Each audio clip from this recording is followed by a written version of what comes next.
स्वागत है आप सभी का। हम अध्ययन करेंगे भूगोल के बारे में। आइए समझते हैं भूगोल क्या है। तो यदि हम नाम के बारे में बात करें तो भूगोल, जिसे हम इंग्लिश में कहते हैं जियोग्राफी, तो भूगोल के नाम की यदि व्याख्या की जाए तो भूगोल क्या कहता है। भू का अर्थ होता है पृथ्वी। देखिए, दो शब्दों से मिलकर बना है, एक भू से और एक गोल से। ठीक, तो भू का अर्थ होता है आपका पृथ्वी, अर्थ, और गोल का अर्थ होता है सर्कल। तो जो हिंदी में नाम है विषय का भूगोल, वो केवल ये बताता है कि पृथ्वी क्या है, गोल है, परंतु भूगोल का मतलब तो केवल यही नहीं हो सकता है। ठीक, तो जो ये सब्जेक्ट है भूगोल, तो हिंदी नाम के अकॉर्डिंग इसकी व्याख्या की जाए तो यह अपनी पूर्ण व्याख्या नहीं दे पाता। इसकी पूर्ण व्याख्या को समझने के लिए इसके इंग्लिश वाले वर्ड पर चाहिए, जो दिया गया जियोग्राफी। ठीक, तो जियोग्राफी दो शब्दों से मिलकर बना हुआ है, एक है जियो और एक होता है ग्राफोस। दो शब्दों से मिलकर बना है, एक जियो से और एक ग्राफोस से। जियो का अर्थ होता है पृथ्वी, और जो ग्राफोस है ये मुख्यतः ग्रीक भाषा से लिए गए शब्द है। ठीक, ग्रीक भाषा का शब्द है, और ग्राफोस का अर्थ होता है वर्णन करना। ग्राफोस का अर्थ होता है वर्णन करना या व्याख्या करना। तो अब इससे आप लोगों को समझ में आ गया होगा कि भूगोल क्या है। तो भूगोल हिंदी में यदि आप उसका शाब्दिक अर्थ देखें तो केवल ये बतलाता है कि भूमि गोल है, परंतु जब आप इंग्लिश में देखते हैं जियोग्राफी, तो जियो का अर्थ होता है पृथ्वी और ग्राफोस का अर्थ होता है वर्णन करना या व्याख्या करना, या आप इसे अध्ययन करने से भी ले सकते हैं। तो ऐसा विषय जिसके अंतर्गत हम पृथ्वी के वर्णन से संबंधित चीज़ों को पढ़ते हैं, पृथ्वी के वर्णन के बारे में पढ़ते हैं, तो वह विषय क्या कहलाता है, जियोग्राफी। ठीक, तो आपको विषय का ज्ञान हो गया। अब आगे चलते हैं। आप लोगों को सबसे पहले हम ब्रह्मांड की तरफ से ले चलते हैं। ठीक, तो ब्रह्मांड कैसे बना ये हम अगले वीडियो में समझेंगे। उससे पहले हम ये समझ लेते हैं कि तारा कैसे बनता है। ठीक, आसमान में जो आप तारे देखते हैं रात के समय टिमटिमाते हुए, उनका निर्माण कैसे होता है, तारों में प्रकाश कैसे आते हैं, तारे कब तक जीवित रहते हैं, और तारों का अंत कैसे होता है। तो ये सभी चीज़ें आपको समझने के लिए मिलेंगी यहाँ पर। तो चलिए आइए आगे बढ़ते हैं।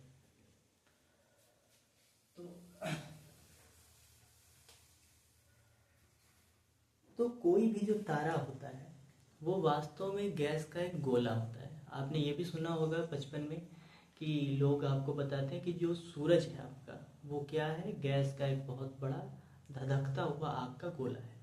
तो कोई भी जो तारा होता है वो किससे बनता है, गैसों से बनता है। तो अर्थात किसी भी तारे के निर्माण के लिए सबसे पहले गैस चाहिए।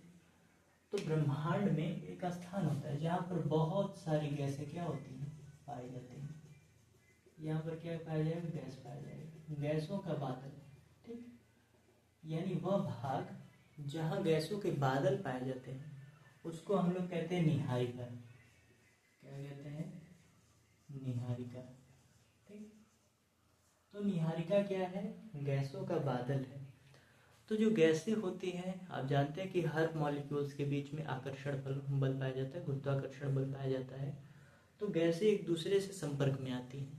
जब गैसें एक दूसरे से संपर्क में आएंगी या आपस में आएंगी, जुड़ेंगी, तो जब आपस में गैसें जुड़ती हैं तो उनमें घर्षण भी होगा। तो घर्षण के कारण क्या उत्पन्न होती है, ऊष्मा, और जहाँ कहीं भी ऊष्मा होगी वहाँ पर प्रायः प्रकाश रहता है। ठीक, तो कहने का मतलब है जो ये गैस का बादल है, इस गैस के बादल को हम कहते हैं निहारिका। और जब गैस के कण आपस में एक दूसरे के पास आते हैं, संघनन की प्रक्रिया होती है, तो उनमें स्पार्क होता है और वो जलने लगता है, जिसे हम क्या कहते हैं, तारा।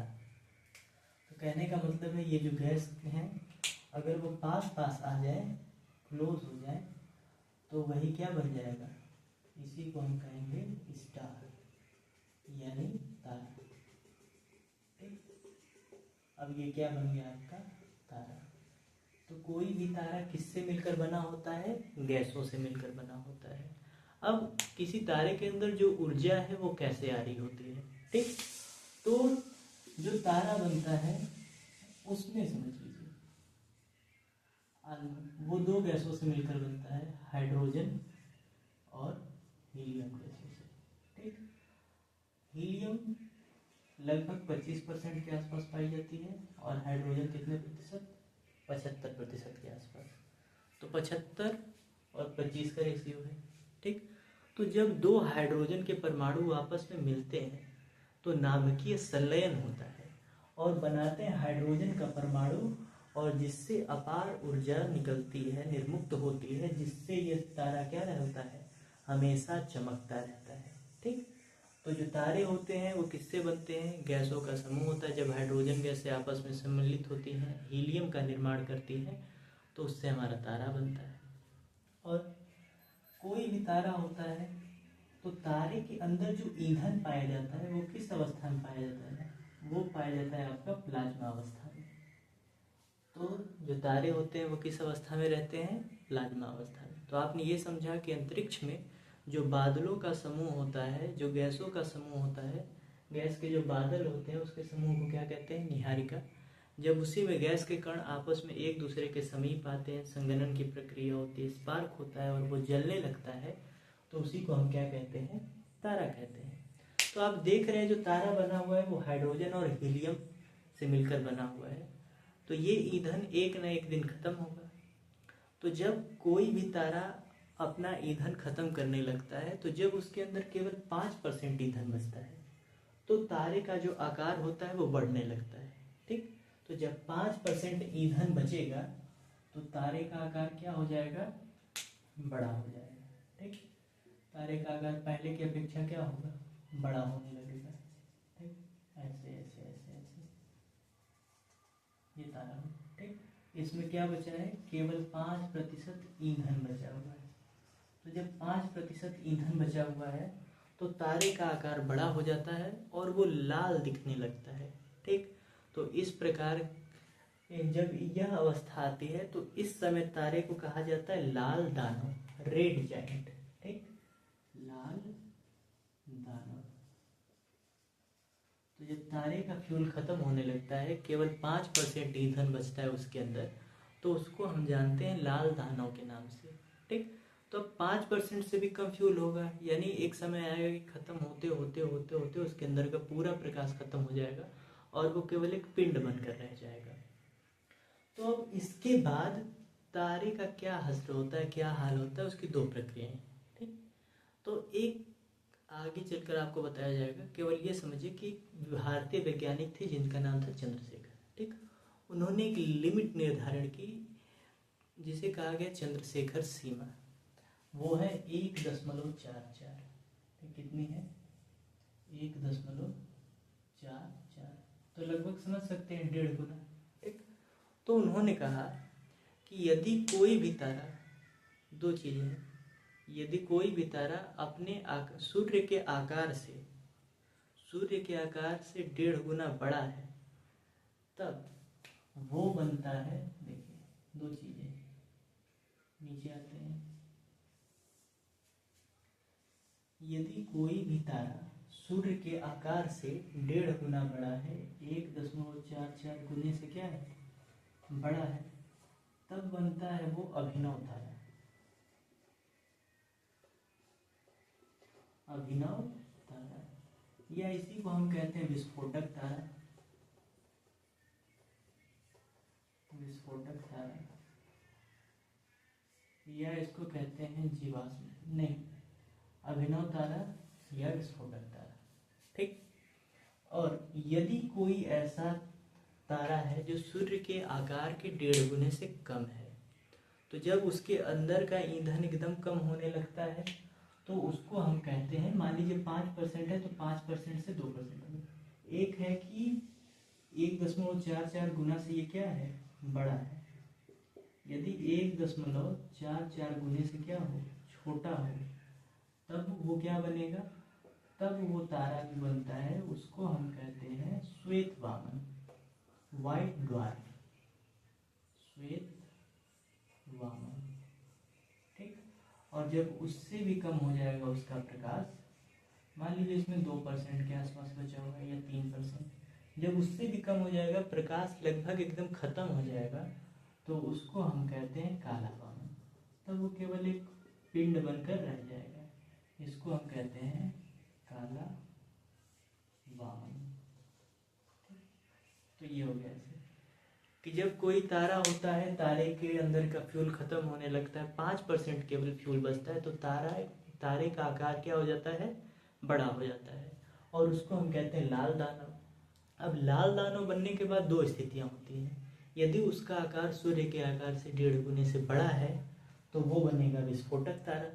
यदि छोटा है तो बनेगा पहले श्वेत वामन, श्वेत वामन के बाद काला वामन। उसके अंदर का पूरा प्रकाश जब खत्म हो जाएगा तो देखिए, जब खत्म होगा तो ठंडा हो जाएगा, और कोई भी चीज़ जब ठंडा होती है तो उसके मॉलिक्यूल्स और पास पास आ जाते हैं, और वो एक दृढ़ पिंड यानी कि कोई पिंड बन जाएगा, ठोस पिंड बनकर वो अंतरिक्ष में ऐसे घूमता रहेगा। तो इसकी कहानी तो यहीं पर खत्म हो जाती है। यदि छोटा है तो बनेगा श्वेत वामन, फिर बन जाएगा काला वामन। अब उसके बाद यदि विस्फोटक तारा बना, विस्फोटक तारे का मतलब कि यदि उसका आकार 1.44 गुने से बड़ा हुआ, तब वो 3 प्रकार, विस्फोटक तारा का मतलब ये फिर आगे चलकर क्या करेगा, ब्लास्ट करेगा, इसीलिए इसका नाम रखा गया विस्फोटक तारा। तो जब ये ब्लास्ट करता है तो 3 प्रकार के तारों में विभाजित हो जाता है। एक को कहा जाता है न्यूट्रॉन तारा, न्यूट्रॉन, एक होता है पल्सर, और एक होता है क्वेसर। ठीक, तो 3 प्रकार के तारे बनता है। एक बनता है न्यूट्रॉन तारा, एक बनता है पल्सर तारा, एक बनता है क्वेसर तारा। ठीक, तो न्यूट्रॉन तारे का मतलब है कि जब ये तारा है, इसके अंदर का 5% फ्यूल बचेगा तो आगे चल करके ये ब्लास्ट करेगा। ब्लास्ट करने के बाद कुछ ऐसा उसका भाग होगा जिसमें प्रकाश जीवित रहेगा, मतलब उसमें प्रकाश अभी भी बाकी है और वो चमकेगा। तो जिसके अंदर प्रकाश बचा रह जाता है, यानी प्रकाश अभी शेष है, अर्थात जो उसका भाग चमकेगा, उस वाले भाग को कहेंगे पल्सर। उसको क्या कहते हैं, पल्सर कहते हैं। और क्वेसर का मतलब होता है कि वह भाग, तारा विस्फोट करने के बाद उसका वे भाग जिसमें चुंबकीय क्षमता अधिक पाई जाती हो, यानी अलग अलग क्षमताएं होती है, उसमें एक चुंबकीय क्षमता होती है। तो क्वेसर जो तारा बनता है उसकी चुंबकीय क्षमता क्या होती है, बहुत अधिक होती है। चुंबकीय क्षेत्र जो होगा इसका वो अधिक होगा। ठीक, और उसके बाद बचता है न्यूट्रॉन तारा। न्यूट्रॉन का मतलब तारा जब विस्फोट होगा तो जो उसका सबसे बड़ा हिस्सा होगा, यानी जब टूटेगा तो कई भागों में टूटेगा, छोटा बड़ा छोटा बड़ा छोटा बड़ा, तो जो सबसे बड़ा वाला भाग होगा उस वाले भाग को क्या कहा जाता है, न्यूट्रॉन तारा। अब देखिए, आकार अधिक है और प्रकाश तो पल्सर वाले के पास है, प्रकाश है तो पल्सर कहलाएगा, मतलब इसके अंदर से प्रकाश भी समाप्त हो गया और ये बहुत बड़ा पिंड है। आप समझ सकते हैं कि सूरज हमारी पृथ्वी से कई गुना बड़ा है, और ये जो तारा है अभिनव तारा वो सूरज से भी बड़ा है। तो जब उसका कोई एक बड़ा सा हिस्सा जिसमें से प्रकाश गायब हो जाता है तो अब वो ठंडा होगा। जब ठंडा होगा तो उसके जो मॉलिक्यूल्स होंगे, जो कण होंगे, वो पास पास आएंगे, और जब कण पास पास आएंगे तो उसका घनत्व जो होगा वो क्या होगा, बढ़ जाएगा। तो जो पल्सर तारा है आकार में क्या होता है, सबसे बड़ा, आकार में क्या होगा, बड़ा होगा। जब आकार में बड़ा होगा तो अब यहाँ से समझ लीजिए, जो न्यूट्रॉन होता है, जो न्यूट्रॉन तारा है उसका आकार क्या होगा, पहले तो आकार उसका बड़ा होगा, ठीक, और उसका जो तापमान होगा, तापमान क्योंकि उसके अंदर का ईंधन खत्म हो चुका है तो बहुत कम हो जाएगा। जब वो कम हो जाएगा तो जो घनत्व है उसका, तारे का जो घनत्व है वो बहुत बढ़ जाएगा, और जब तारे का घनत्व बढ़ता है तो उसकी जो स्पीड होती है, तारा जो घूमता रहेगा, पिंड है स्थिर रहेगा नहीं, घूमता रहेगा, तो जो रोटेट कर रहा है उसकी रोटेशनल स्पीड यानी घूर्णन गति, घूर्णन गति क्या हो जाएगी, मैक्स, बहुत अधिक हो जाएगी, मैक्सिमम हो जाएगी। तो अब देखिए, जब न्यूट्रॉन तारे का आकार में तो बड़ा होता ही है, जब तापमान उसका घट जाएगा तो उसकी डेंसिटी अधिक हो जाएगी, उसकी जो रोटेशनल स्पीड हो जाएगी वो बहुत अधिक हो जाएगी, और इसका घनत्व तो बढ़ते बढ़ते इतना अधिक हो जाएगा कि आपने सुना होगा ब्लैक होल के बारे में कि ब्लैक होल का घनत्व तो सबसे अधिक होता है, इतना डेंस होता है कि वो लाइट को भी रिफ्लेक्ट नहीं होने देता। तो ब्लैक होल कुछ और नहीं होता है, न्यूट्रॉन तारे को हम क्या कहते हैं, ब्लैक होल कहते हैं। कि न्यूट्रॉन तारे का जब घनत्व बहुत अधिक बढ़ जाता है और उसकी घूर्णन गति बहुत बढ़ जाती है तो न्यूट्रॉन तारा ही क्या बन जाता है, न्यूट्रॉन तारा ही बन जाता है आपका ब्लैक होल। ब्लैक होल, ठीक। ब्लैक होल हिंदी में से कहते हैं कृष्णदेवर।